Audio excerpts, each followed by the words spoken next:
दोस्तों सोनम रघुवंशी को पकड़ लिया गया है। उसे 8 जून की रात गाजीपुर के किसी होटल से पकड़ा गया है। क्या सोनम रघुवंशी ने अपने पति राजा का कत्ल करवाया? इसके पीछे इसका मोटिव क्या था? कत्ल करने वाले लोग कौन थे? इन सभी सवालों के जवाब मिलने बाकी है। लेकिन इतना जरूर है कि इस पूरे मामले ने पूरे देश को हिलाकर रख दिया। मेघालय पुलिस ने तो ये साफ साफ बोल दिया कि सोनम ने ही अपने पति का कत्ल करवाया। ये बात भी निकल के आ रही है कि सोनम का किसी इंदौर के राज कुशवाहा के साथ अफेयर था। इस मामले में अभी तक 4 लोग अरेस्ट भी हो चुके हैं। लेकिन सोनम को अगर राजा रघुवंशी से शादी नहीं भी करनी थी तो उसका मर्डर क्यों करवाया? तो दोस्तों ये बात पिछले साल 1 अक्टूबर की है। रामनवमी का भंडारा था और इस दिन समाज के लोग लड़का लड़की के नाम समाज के रजिस्टर में लिख देते हैं। जब सोनम की फैमिली ने राजा रघुवंशी की डिटेल्स उस रजिस्टर में पढ़ी तब उनको राजा पसंद आ गया। एक तो राजा का काम भी अच्छा था और दूसरा वो इंदौर का रहने वाला था। उसके बाद सोनम की माँ का राजा के घर कॉल आया। वो लोग मिलने आए और लड़का लड़की ने आपस में बात की। लेकिन शुरू में ही राजा ने एक ऐसी बात नोट की जिसको अगर राजा की फैमिली समझ जाती तो शायद राजा बच भी जाता। राजा ने अपनी माँ को बताया कि सोनम मुझ में इंटरेस्ट नहीं ले रही है। राजा सोनम के साथ फिल्म देखना चाह रहा था लेकिन सोनम ने इसके लिए उसको मना कर दिया। राजा ने कहा कि वह मुझसे बात भी नहीं करती है। बट राजा की माँ ने सोनम से पूछा कि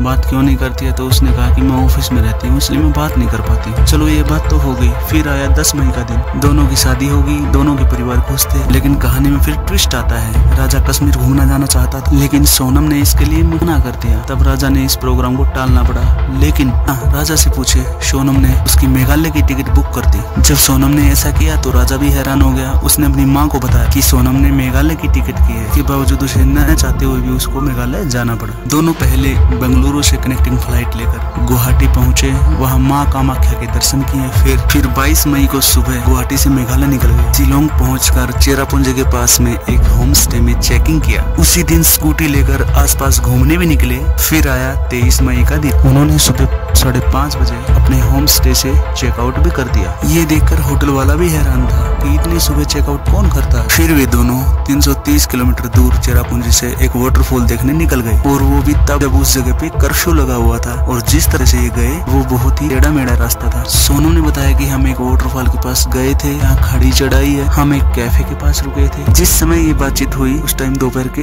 1:30 बजे थे। लेकिन उसके बाद लगभग 2 बजे राजा की फैमिली ने राजा को कॉल किया लेकिन उस टाइम पे राजा का फोन स्विच ऑफ था। फिर उन्होंने सोनम से बात करने की कोशिश की बट उस टाइम पे सोनम का मोबाइल भी स्विच ऑफ था। दिन में दोबारा कॉल करने की कोशिश की गई फिर भी उन दोनों का मोबाइल बंद था। फिर 24 मई का दिन आ गया। राजा के घर वाले ने फिर दोनों को कॉल करने की कोशिश की बट फिर भी उन दोनों का मोबाइल बंद था। तब राजा के घर वालों को टेंशन हो गई। लेकिन फिर राजा के घर वालों ने सोनम द्वारा भेजी गई फोटो में एक स्कूटी दिखी जिसमें वो स्कूटी लेकर कहीं घूमने निकले थे। उस स्कूटी पर उसके ओनर का मोबाइल नंबर लिखा था। राजा के भाई ने उस ओनर को कॉल किया तो उसने बोला कि हाँ उन्होंने मेरी स्कूटी ली थी घूमने के लिए लेकिन वो अभी तक मेरी स्कूटी लेकर वापस नहीं आए हैं। राजा के भाई ने शुरू में बताया कि जब उसने शिलोंग पुलिस को रिपोर्ट करने की कोशिश की तो मेघालय पुलिस ने उसको ज्यादा सीरियस लिया नहीं। तब राजा के घर वालों ने इंदौर कमिश्नर से इसकी शिकायत। तब इंदौर कमिश्नर ने मेघालय पुलिस से बात मामला मध्य प्रदेश के मुख्यमंत्री मोहन यादव तक भी पहुंच गया। उसके बाद मामले में तेजी आई। उसके बाद मेघालय पुलिस ने अपनी इन्वेस्टिगेशन एजेंसीज को सर्च ऑपरेशन में लगाया। सबसे पहले इन लोगों को इन्हें एक लावारिस स्कूटी की शिकायत मिली। पता लगा कि ये वही स्कूटी है जो सोनम और राजा ने रेंट पर ली थी। ये स्कूटी मिलने से उन्हें एक बड़ा सुराग हाथ मिला था। एक लोकल गाइड ने बताया कि उन्होंने राजा को अपनी सर्विस प्रोवाइड की थी बट उन्होंने कोई दूसरा लोकल हायर कर लिया। उस गाइड ने बताया कि उन लोगों के साथ 3 लोग और थे जो उनसे हिंदी में बातें कर रहे थे क्योंकि मेघालय जैसे स्टेट में कोई हिंदी तो बोलता नहीं है। लेकिन गाइड ने फिर बताया कि नहीं वो मेघालय के नहीं। फिर ये भी पता चला कि जब वो लोग वाटरफॉल के पास जा रहे थे तो वो 3 लोग राजा के साथ आगे थे और सोनम उनके पीछे थे। अब ये बात भी हैरान करने वाली है कि जिस जगह वाटरफॉल है उस जगह को सेफ नहीं माना जाता। वहाँ अक्सर बाहर से आने वाले लोगों के साथ लूटपाट होती रहती है। वहाँ पे कुछ साल पहले आए एक हंगरी से टूरिस्ट की मौत हो चुकी। इसलिए लोकल गाइड ने कहा कि आप यहाँ पे नाइट स्टे मत करो। सबसे हैरान करने वाली बात तो यह है कि वो 3 लोग राजा और सोनम के साथ आने के लिए तैयार कैसे हो गए। उसके बाद पता चला कि सोनम के पास एक नंबर और था और पुलिस के द्वारा कॉल डिटेल निकालने के बाद यह पता चला कि उसी नंबर से इंदौर बार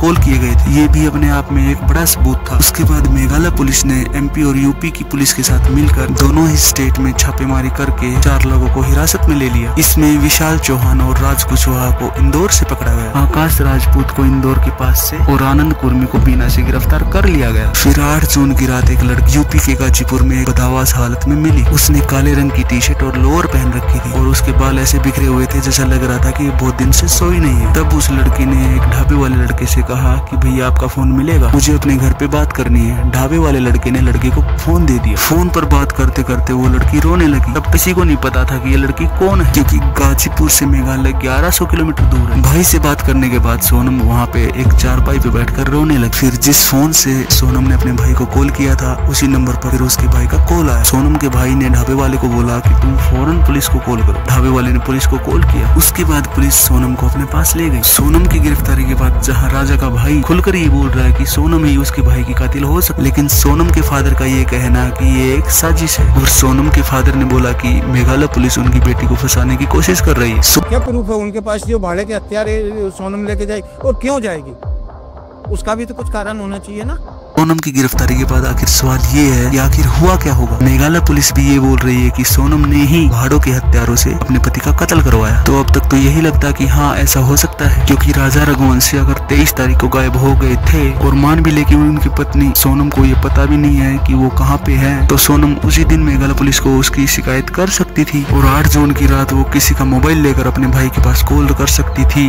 तो ये काम वो पहले भी कर सकती थी। उसने ऐसा क्यों नहीं किया? उसने किसी को कॉल क्यों नहीं किया? ये कई इंपॉर्टेंट सवाल है। और हत्या के शक में जितने भी लोग पकड़े गए हैं वो पूरे के पूरे इंदौर के। पकड़े गए लोगों में एक राज कुशवाहा सोनम रघुवंशी का दोस्त भी बताया जा रहा है। ये भी इत्तेफाक है। ऊपर से सोनम का शादी से पहले, ऊपर से सोनम का राजा में इंटरेस्ट ना लेना, ऊपर से राजा के इजाजत के बिना मेघालय की टिकट कटा देना और फिर ऐसी जगह घूमने के लिए लेके जाना जहाँ बाहरी टूरिस्ट के लिए सेफ नहीं है। लेकिन एक बात जो सबको हैरान कर रही है कि अगर भाई सोनम का किसी लड़के के साथ अफेयर था भी और वो शादी के लिए तैयार नहीं भी थी, तो उसको अपने पति का कत्ल करवाने की क्या जरूरत थी? अगर आपको शादी से प्रॉब्लम है, किसी से प्रॉब्लम है, तो आप अपने घर चली जाए। अगर आपको अपने पति से कोई प्रॉब्लम है तो उनको खुलकर बोल दे। सोच कर देखिए, एक सीधा साधा लड़का अपने घर वालों की रजामंदी से अपनी बिरादरी में शादी कर लेता है, फिर वाइफ जहाँ घूमने के लिए बोलती है वहाँ चला भी जाता है, फिर हनीमून के दौरान कुछ लोग मिलकर उसे मार भी देते हैं। और हमारे देश में ऐसे दर्जनों केस हो रहे हैं कि जिसमें लड़कियां अपने एक्सटर्नल अफेयर के चलते अपने पति का कत्ल करवा देती हैं। इसी तरह का एक केस मार्च में मेरठ से आया था, जब मुस्कान नाम की लड़की ने अपने पति का कत्ल करवा के उसकी लाश को काटकर ड्रम में भरवा दिया था। इससे पहले यूपी के औरैया से ही एक मामला सामने आया था जिसमें प्रगति यादव ने अपने बॉयफ्रेंड के साथ मिलकर अपने पति की हत्या कर दी गई। ये सारी खबरें हिला देने वाली है दोस्तों, लेकिन इन सारी चीजों को देखते हुए, एविडेंस को देखते हुए यही लगता है कि सोनम ही इन सभी कारणों के पीछे चीफ कॉन्फिडेंटर हो सकती है। सच में बात सोचने वाली है कि आज का युद्ध किस तरह का है। आप जिसको प्यार करते हैं अगर वो आपको नहीं मिलता है तो आप उस व्यक्ति को मरवा देते हैं जिससे आपको कोई लेना देना नहीं है। लड़कियां शादी के बाद अपने प्यार के लिए अपने पति का कत्ल तक करवा दे रही हैं। वो लड़कियां शादी से पहले इतनी हिम्मत क्यों नहीं दिखाती? अपने माँ बाप को ऐसा क्यों नहीं बोल देती कि मुझे और लड़का पसंद है? मतलब माँ बाप के सामने तो